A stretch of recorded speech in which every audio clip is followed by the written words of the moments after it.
تاریخ انسانی کا سب سے پہلا قتل، آدم کے دو بیٹوں کے درمیان اختلاف ہو گیا، اور وہ اختلاف حد سے تجاوز کر گیا، جھگڑے کی صورت اختیار ہو گئی، ناراضگی کی صورت اختیار ہو گئی، اور ایک بھائی نے دوسرے بھائی کو، ایک بیٹے نے دوسرے بھائی کو، اپنے ساتھی کو قتل کر دیا۔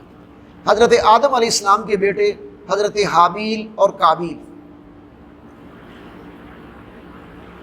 کسی بات پر ان میں اختلاف ہوا، انہیں مشورہ دیا گیا کہ تم قربانی دو، جس کی قربانی قبول ہو جائے گی اس کے حق میں فیصلہ ہوگا۔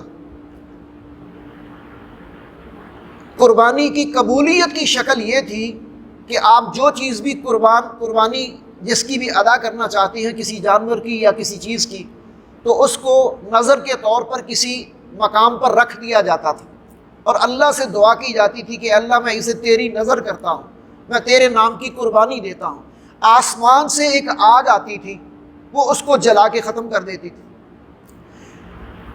آگ نے اگر جلا کے ختم کر دیا تو سمجھ لیں قربانی قبول ہو گئی، اور اگر چھوڑ دیا تو سمجھے کہ قربانی قبول نہ ہوئی۔ حابیل اور قابیل دونوں بھائی ہیں۔ حابیل انتہائی متقی، پرہیزگار، شریف آدمی ہے، قابیل تھوڑا مختلف مزاج کا ہے۔ اللہ نے حابیل کی قربانی قبول کر لی، قابیل کی قربانی قبول نہیں ہوئی۔ اس سے اس کے اندر ایک اور جیلسی پیدا ہو گئی۔ اس نے کہا کہ یہ تو میں تمہاری وجہ سے بدنام ہو گیا، تمہاری قربانی قبول ہوگی، میری قبول نہیں ہوگی۔ اب یہ بات بھی کھل گئی کہ تم تو نیک ہو، میں اچھا انسان نہیں ہوں اللہ کی نظر میں تمہیں نہیں چھوڑوں گا، میرا پردہ چاک ہو گیا، میں تمہیں نہیں چھوڑوں گا۔ اس نے کہا کہ بھائی تو جو بھی کر، میں تیرا مقابلہ نہیں کروں گا، میں تو تیرا مقابلہ کرنے کے لیے اپنا ہاتھ نہیں آگے بڑھاؤں گا۔ لئن بسطت الی یدک لتقتلنی ما انا بباسط یدی الیک، تو اگر مجھے قتل کرنے کے لیے ہاتھ بڑھائے گا بھی تو میں تیرا ہاتھ نہ روکوں گا، نہ میں تیرا مقابلہ کروں گا، تیری جو مرضی ہے کر۔ اس نے کیا کیا؟ شیطان نے اسے اکسایا اور اس نے اپنے بھائی کو قتل کر دیا۔ بھائی نے ایک بات ضرور کی، وہ بھائی نے کی کہ اللہ نے بھی قرآن میں بیان کر دی کہ دیکھو اللہ جو ہے وہ متقی اور پرہیزگار لوگوں کی قربانی قبول کرتا ہے۔ اللہ کے ہاں جو کچھ بھی تم قربان کرتے ہو، یعنی بالفرض ہم جو قربانیاں دیتے ہیں، تو کیا قربانی کا گوشت اللہ کے پاس جاتا ہے؟ کیا قربانی کا خون اللہ کے پاس جاتا ہے؟ وہ سب کچھ تو ہم خود کھا پی جاتے ہیں، ٹھیک ہے؟ اللہ کے پاس جاتا ہے تقویٰ۔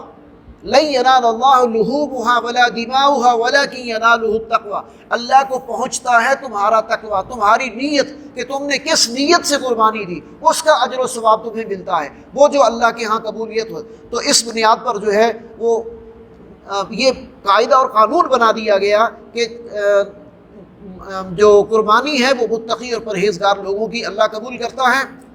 ریاکاری کی بنیاد پر کسی کو قربانی کو قبول نہیں کیا جاتا، اور ناجائز مال سے اگر قربانی دی جائے وہ بھی قبول نہیں کی جاتی۔ اور دوسرا یہ ہے کہ نسل انسانی کا جو پہلا قتل ہے، اب آئندہ پوری انسانیت میں جو کوئی بھی قتل کرے گا تو اس جرم کا آغاز کس نے کیا؟ قابیل نے۔ اب ہر قتل کا بوجھ بھی اس پر پڑتا جائے گا، اس لیے کہ جو برا عمل کوئی آغاز کرتا ہے تو بعد میں آنے والے جتنے بھی اس عمل کو کرتے ہیں اس کا اثر اس تک پہنچتا ہے، برا اثر۔ اسی طرح جب نیکی کا کوئی آغاز کرتا ہے، کسی کے کہنے پر کوئی نیکی کی طرف آ جاتا ہے، تو پھر اس کے ہر عمل کے بدلے میں جس نے اس کو ترغیب دی، جو اس کو نیکی کی طرف لے کر آیا، اس کو بھی ثواب ملتا ہے، اور جب تک لوگ اس پر عمل کرتے رہیں گے ان کو بھی ثواب ملتا رہے گا۔